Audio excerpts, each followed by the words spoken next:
Okay, so today's notes have been a total pain because the original recording got busted.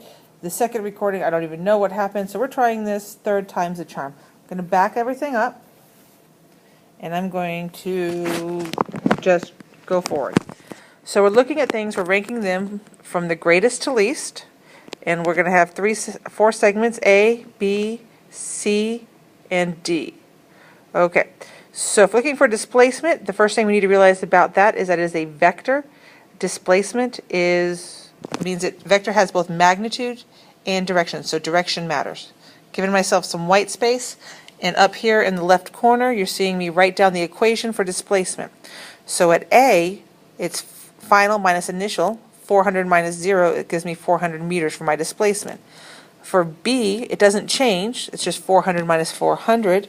So my displacement for B is also 0 meters. Well, not also. C, displacement, we end at 200, we start at 400. 200 minus 400 is negative 200 meters. For D, all right, our final position is 0. Our initial position was 200. 0 minus 200 will give us negative 200 meters. So if you're going to rank them, it's going to be A, B, and C equals D. Okay. Notice that if you're talking about a vector, you can have negative numbers. The next thing I'd ask you, if I didn't want to ask you displacement, is I would ask you what is the distance that it travels. So distance is the same thing as displacement, except one key factor. There is no direction, which is why you saw me down here write out the absolute value bars, because you don't care about the direction. You take whatever displacement it is and you don't ignore the direction. So the displacement was negative 200 meters, but the distance is positive 200, right? Just 200 meters. And the same thing happens for part D. That goes from negative 200 to a distance of 200 meters. For B, it stays 0, and for A, the distance stays 400. You put those together, you end up with A, C, and D equals D, and finally B.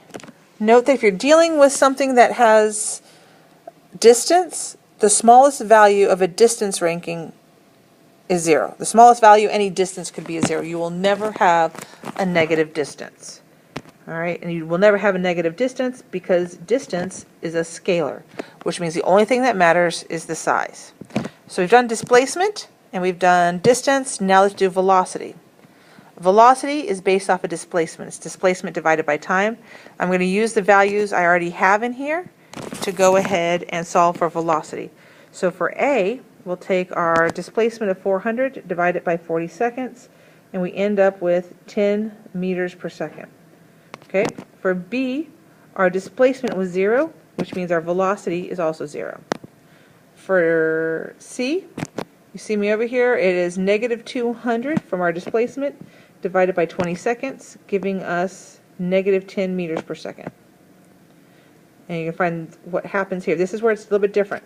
So we have a velocity of negative 200, but our time was 10 seconds, which gives us a velocity of negative 20 meters per second.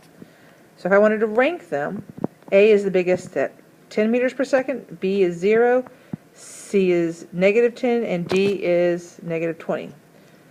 If we got velocity, we can also do speed. Okay.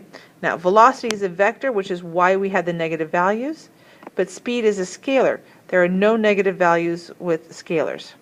So in that case, for A, oh, whoops, got a bit of a typo here, just 1 second. It is not 400 meters per second.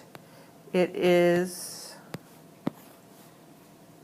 the same value as the velocity because we don't have to change anything on it. All right, it's already positive. So we're going to keep going forward. For B, the speed is still 0. It's when you get to C and D that it gets interesting. Since speed is a scalar, basically you can just take the same velocity and just take the absolute value of it like I did over here. That means for C, the absolute value of negative 10 is 10, and for D, the absolute value of negative 20 is 20 meters per second.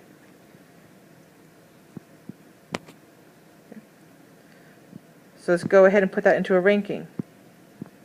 All right, our biggest ranking is D at 20 meters per second, followed by A and C, which are both 10, and then B is 0. Okay, so that covers everything we need to know about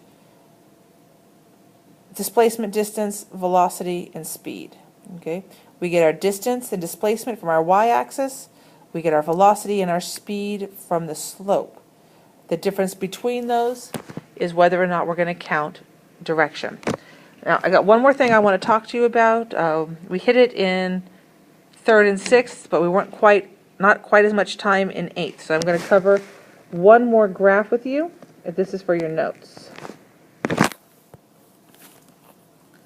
All right, can we clear off a page here so we could talk? All right, and here's the graph I wanted to show you. It's a position graph. It's another one, but it looks like this. Okay. All right. So what this graph is telling us, and you can most of you can tell by looking at it, that what it's doing is it's speeding up. The question is, how do we know that it's speeding up? Okay. Well, speed is based on slope, and this isn't a straight line, so how do we deal with the concept of slope? In math class, you learned that if you have a curve, you can do a tangent to the point. And what a tangent to the point is like, say, this point that I do right here. If I want to draw a tangent, I would draw a line that is essentially perpendicular to the radius at that point. So let's say, give me a second, I'm just doing some dots. Whoops. All right, if this was our radius, right, the tangent would be the line that is perpendicular at that point, like right there. Okay, so let's take that and let's extend it to this graph we just drew. If this is my point, all right, I draw a line perpendicular to it, that's what it would look like. If I do it up here, that's kind of a bad one, but I think you get the idea. All right, there's that perpendicular. And so you could do these itty-bitty tangent lines all the way on the curve. But you notice that comparing this one, the first one to the second one, the slope has changed. So we know things are speeding up because the slope at A is less than the slope at B. Basically, as it goes up the line, it gets steeper and steeper. So as the slope increases, that means you're speeding up. Okay? As the slope increases. Now you can, this one in particular, it is increasing away from the origin. Here's a couple other examples of them. Let me clear some space.